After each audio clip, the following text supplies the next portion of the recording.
இன்னைக்கு பொடலங்காய் கூட்டு எப்படி பண்ணுறதுன்னு பார்க்கலாம்.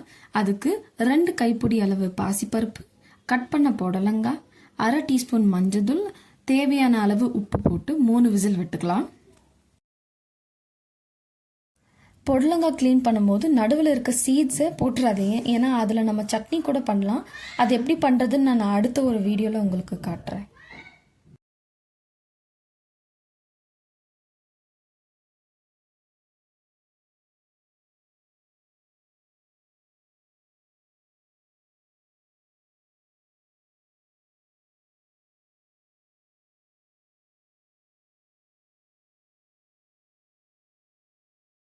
இப்போ ஜாரில் 2 பச்சை மிளகாய், ஒரு கைப்பிடி அளவு தேங்காய், கொஞ்சோண்டு சீரகம் இதெல்லாம் சேர்த்து ஃபைன் பேஸ்ட்டாக அரைச்சிக்கலாம்.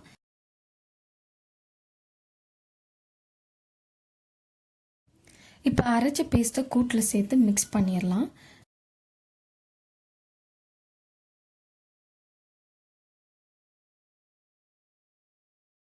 எண்ணெய் காஞ்சதுமே கடுகு, உளுந்து, கருவேப்பிலை, காஞ்ச மிளகா, கொஞ்சோண்டு பெருங்காய பொடி இது எல்லாத்தையுமே தாளித்து கொட்டிட்டிங்கன்னா சுட சுட பொடலங்காய் கூட்டு ரெடி.